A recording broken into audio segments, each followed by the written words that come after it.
At this point, I think all of us have probably come across at least a few online quizzes through social media. A lot of people have taken them. And for the most part, I think they're pretty harmless. But can there be a particular quiz or a point where they can actually create harm? Well, today I'm going to talk about that. So welcome. I'm Peggy Oliveira. If you're new to my channel, I am really glad that you're here. Make sure to subscribe and click the bell for notifications. So I'm doing this video because there has been a viral quiz going around called the Childhood Trauma Test. Maybe you've come across it, maybe you've taken it. A lot of people have. And they're sharing their experience online and their results online. And as I said, I think for the most part, it is pretty harmless, aside from the information that those places capture of you, which is a whole other issue. But it's more just like a fun, curious thing. When it comes to things related to mental health or medical stuff as well, but there's a lot that's been out there in regards to mental health disorders and issues. And if you have been following me, then you know how I feel about some of the stuff that is online. And well, anyway, I'm going to try not to get into all of that. So here is some of the concern that I have. And I'm sharing this with you in case you come across something like this and you do something and you find yourself struggling. I want you to know that it's not you that is the problem. And I think it's also important that we have conversations about some of the stuff that is out there and that has the potential to cause harm. Now, I'm saying it has the potential. I'm not suggesting that it is itself harmful, but the potential is there for a number of reasons. So this quiz, people are sharing their results. And one of the things that I have seen, because I've not taken the quiz, but I have done some research online about it. I've seen some social media posts about it.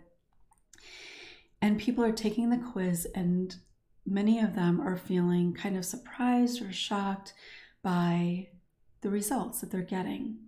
And this is about a minute-long quiz that is supposed to identify whether or not you've experienced childhood trauma. And then at the end of that, you have to give your email to get the results.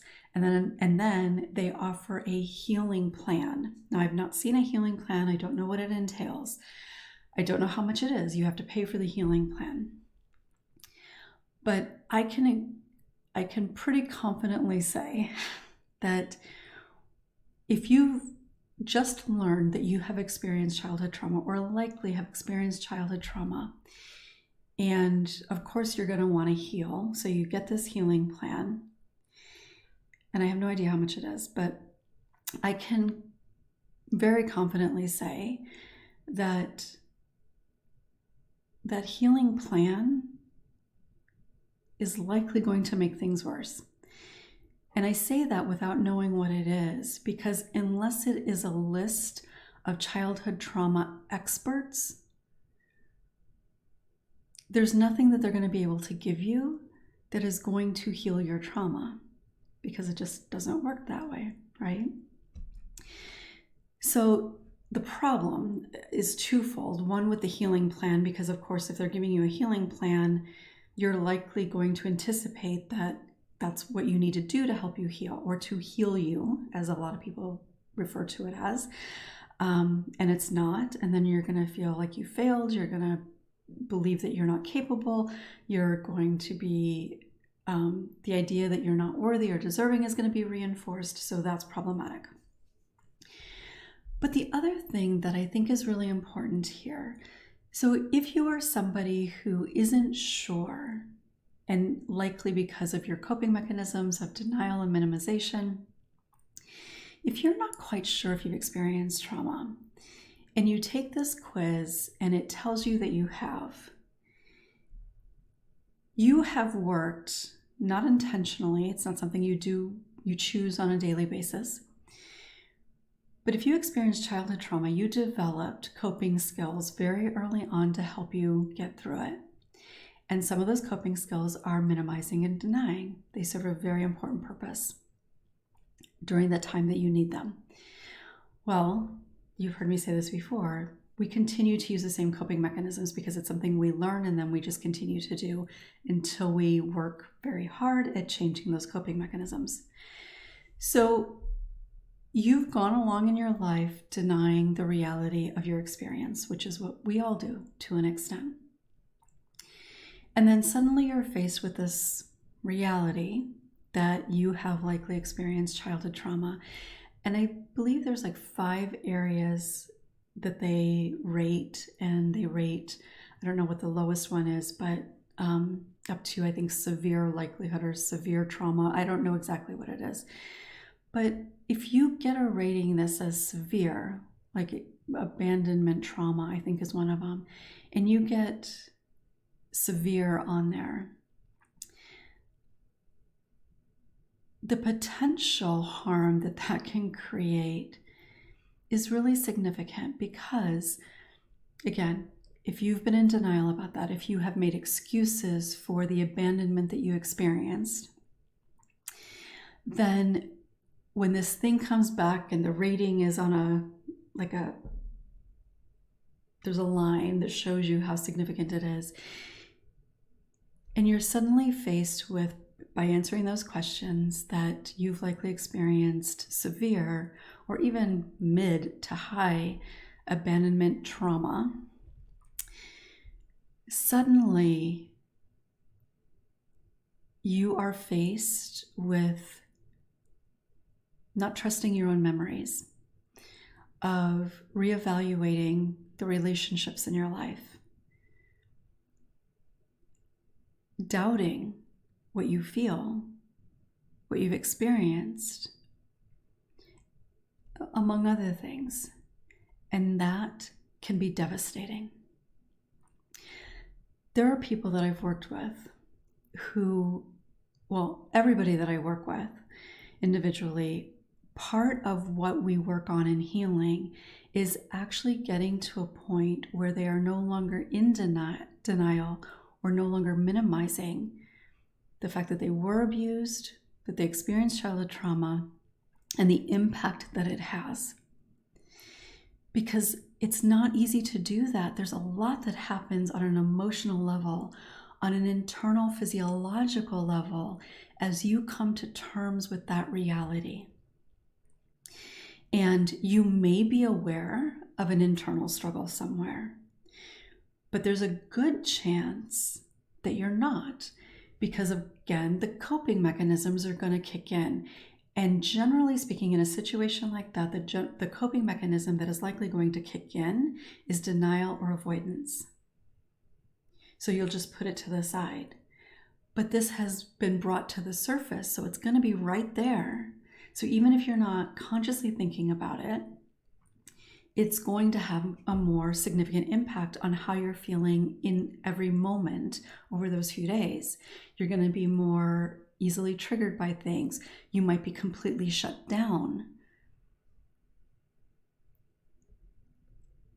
You might withdraw from people.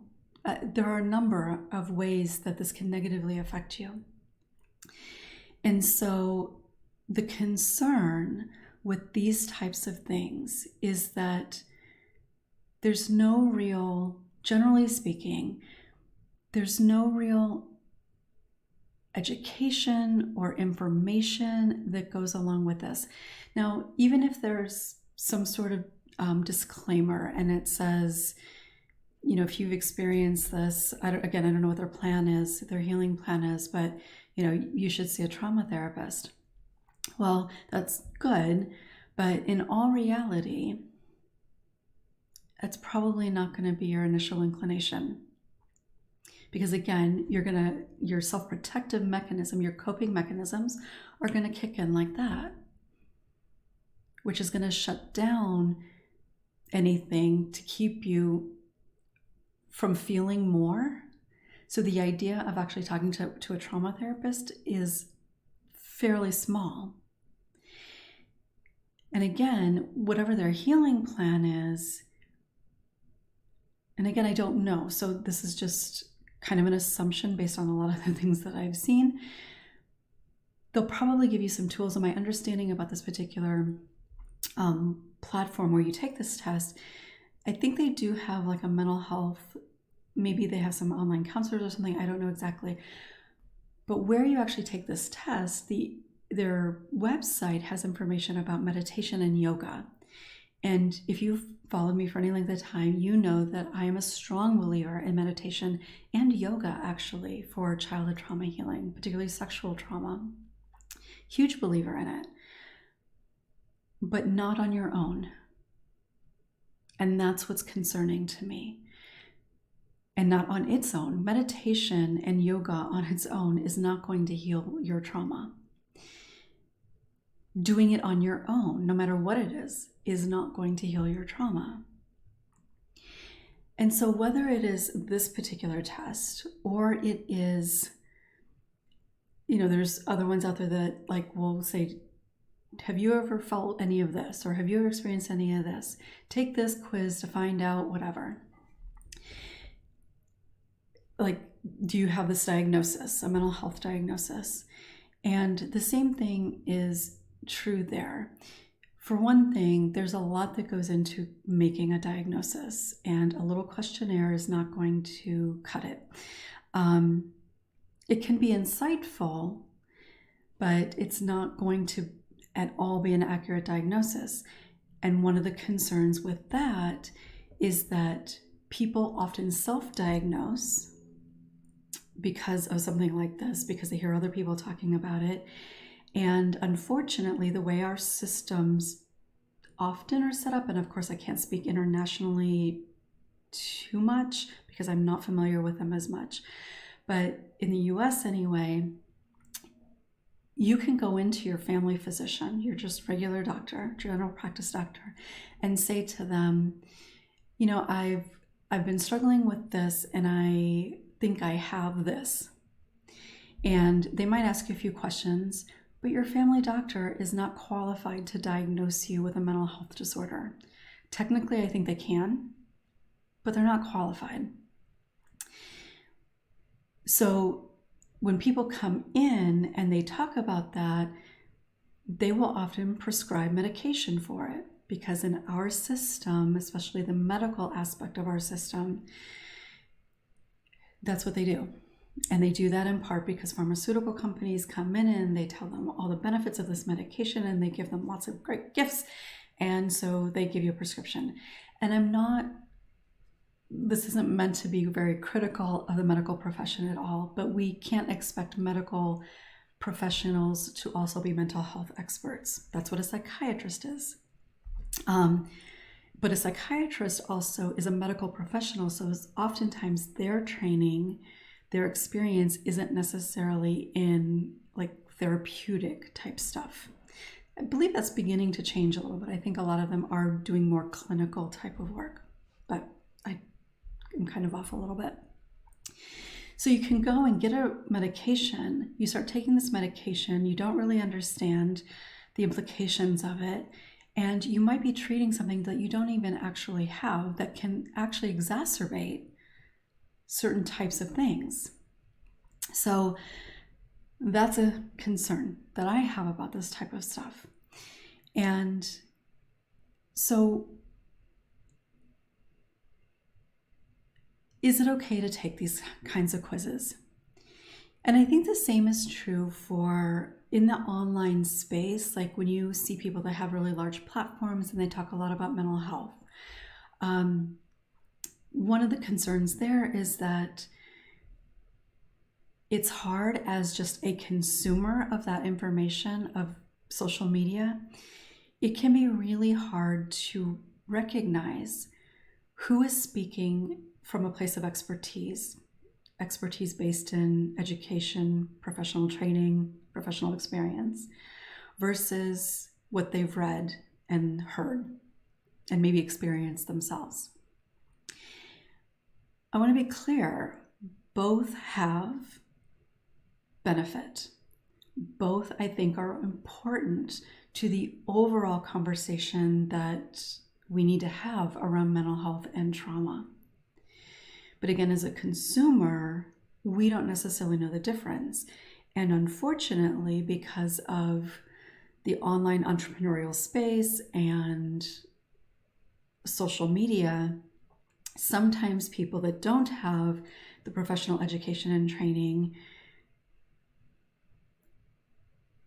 believe that they are now qualified to speak as this person who is professionally educated and trained would be. And they're just simply not, because for a lot of reasons, but one in particular is you don't have, as you're reading and learning and experiencing, you don't have the context to understand and integrate all of what this means. So whether it is a quiz or just somebody you're watching online, it's important to think about this with me too, especially if you're kind of new to me and maybe you don't know that much about me. Like, why should you listen to me? It's important to know why you should listen to me, or why you might, I guess, listen to me. And you can find out more about that other places, but I am professionally trained and educated and experienced. So whether you're listening to somebody talk or you are taking this quiz or any other quiz, approach it from a place of curiosity. Just, if you're interested, do it, if that's what you want to do. But don't take it to heart. Don't allow it to dictate what you believe about who you are, about your struggles, or what you should do. If there's something that you feel curious about once you've taken it, then please reach out to somebody who is qualified, professionally, educationally qualified to help with whatever that mental health related thing is. And please do not self-diagnose either, because that, and when I say self-diagnose, it's not that you can't determine, oh, I think I have this or that, but don't buy into it wholly. Like, just don't think, okay, this is it. This is all there is. This is absolutely what my diagnosis is. Because there's a lot of risk in that as well that I'm not going to get into right now. If you're interested in me sharing more on that, let me know in the comments and maybe I'll do another video. But just experience it from a place of interest and curiosity. And if you notice something coming up for you, whether it's more questions, whether you want a formal diagnosis, or you notice that maybe some stuff has ended up coming up as a result of it, please get professional support. It's hard to know. It is really hard to know. And that's why I think even if it is somebody that, even if you're seeing a therapist one-on-one,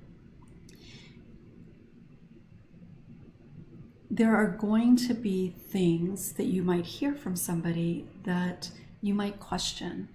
And in a therapeutic relationship, you can ask those questions. You can be like, well, I don't understand that, or that doesn't make sense to me. And then you can have a conversation about it, which is important. When you're just hearing it and you're taking it in as though it is absolute truth, and that's not about being stupid or naive or anything like that, but again, it's hard to know, and we're all seeking answers. We all want to understand what is happening and why it's happening. And when somebody says something that makes sense, especially if there's this moment of, that makes sense, I get it, that's it, then you want more of that. And so you can kind of go further into whatever that is, which again can be problematic when you're doing it just completely on your own. So if you are interested in something that will help you determine your level of childhood trauma. There is a test that you can take online that I am completely on board with. It was developed by mental health professionals, and it's actually a tool that mental health professionals use. So I will actually put a link in the description of the video for you to take if you want to. You can find it without a fee. I don't think that there's ever a fee associated with it, but I will share a link below. But it's called the Adverse Childhood Experience. I don't remember what the S stands for, but it's Adverse Childhood Experiences. And that walks you through a bunch of different experiences that you may have had as a child that can help you determine, that can really help you recognize the reality.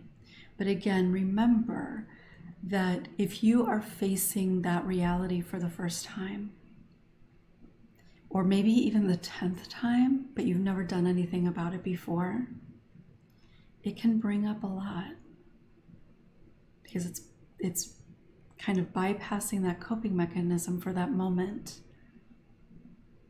And then the coping mechanisms can come up even more strongly to try to avoid facing that reality.